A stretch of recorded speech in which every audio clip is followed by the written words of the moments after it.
You most likely know someone who's miscarried or lost a child in the delivery room. The grief can be unbearable, and many suffer silently. But as Lauren McNabb tells us, some parents are speaking out, hoping for recognition and remembrance. How many leaves do you have? 1, 2, 3, 4, 5, 6. She has all the answers you'd expect a 2.5-year-old to have, and perhaps some you wouldn't. Where does Ryan live? In heaven. Then again, Gracie was just as eager as her mom and dad for a little brother or sister to show. We were telling her all about, what the baby was doing, and she always loved coming and talking to the belly, and then all of a sudden... Days before the due date of their second child, doctors told the Bones they could no longer find their baby's heartbeat. They would have to go through the painful delivery knowing all they had imagined would never come true. She just looked like she was sleeping, so I'm like, oh, at any moment you could think that, okay, is she going to breathe now? And so in your mind, it's just not going to happen, but it's still, your mind still plays tricks on you, like this just can't, it was just a nightmare. 1 in 5 pregnancies in Canada end in miscarriage. 6.4 out of every 1,000 births are stillbirths. Was this something you ever even would have thought about before? Never.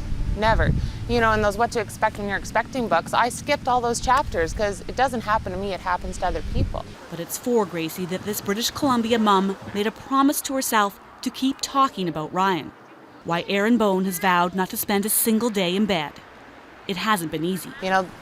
My floor got ripped out from underneath me, so it's just a constant fall is really what it is. And on my good days, it seems like the falling has kind of stopped, and then all of a sudden, I go again. While the 28-year-old says it was the Prince George Hospital staff that got them through those first days, encouraging the couple to take photos of Ryan, plan a funeral. When Erin went looking for another shoulder to lean on, she not only found there were no support groups in her community for parents like her, she was told by one health professional she shouldn't need them. There's one lady who said, us Northern BCers are strong people, and we just deal with it.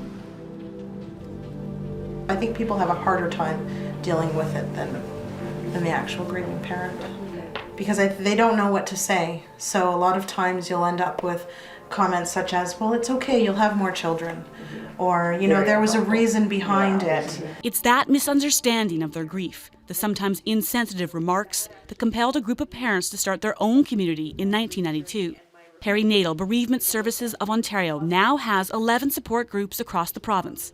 Marianne McGee's daughter Caitlin was stillborn in 2003, but for her, the pain of that loss, the funeral, the year she never had, are still fresh. I was so proud to hold her, even though she wasn't alive. I was so proud to sit there and show her off to the world.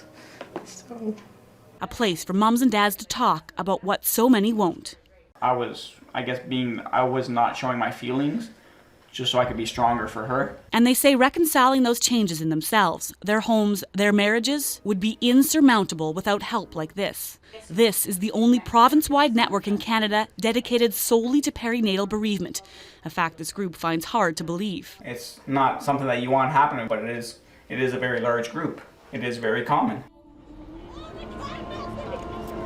I'm here in memory of my son Tyler. We're here in memory of our son Harrison Zander.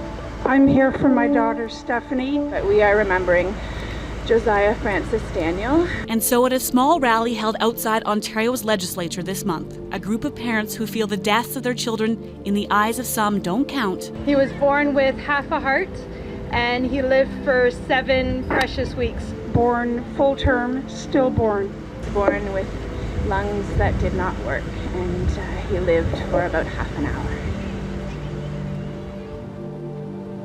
Quietly made it clear they don't want to suffer in silence anymore. They want a change in attitude and recognition that they've lost too. And that's what's so wonderful about having this community of people is we all feel the same way. It's the one common thing. And sharing that brings peace to a lot of us because we know that we're normal. And we know that there's other people that are experiencing the same thing. And it's what unites Marianne with Aaron. The two have never met, but together they're trying to turn a shared tragedy into a joint day of remembrance for pregnancy and infant loss. For me, I have to find a positive out of this. Aaron is currently petitioning to make October 15th BC's Day, Marianne is campaigning to declare the same in Ontario. I'm a bereaved parent. I lost my daughter. She was stillborn 7 years ago, and we're working with the Ontario government to have today recognized as the official day of remembrance for bereaved parents. Thank you. Thank you. Thank you. We appreciate it. And it doesn't matter when you lose that baby. No, it doesn't. It's still a loss. Yeah, absolutely. One day to speak about their loss, create awareness, and they hope with that, more resources for more support.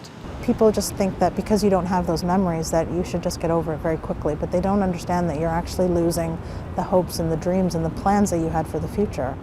It's why the United States recognized that grief and made October 15th a national day some 20 years ago. Why New Brunswick, Nova Scotia, Manitoba, and PEI have done the same. The ultimate goal, to make October 15th Canada-wide, to take their pain and suffering out of the shadows. We should be able to talk about our babies whenever we want. We'll talk about our husband or our wives, who have lived for so many years, or our grandparents or aunts and uncles. But is it easier because then everybody else can relate to it? Yeah, because they have the photos, they have the memories. While these moms know the names of their sons and daughters will never be far from their minds, they believe the more they can publicly talk about their children. So Ryan is your sister? Yeah. And you're the big sister? Leaves. Oh, more leaves. The more everyone else will know it's okay to laugh and talk about them too. That would help not only the families before me who've been through what I've been going through, but for the families who unfortunately are going to be in my shoes someday.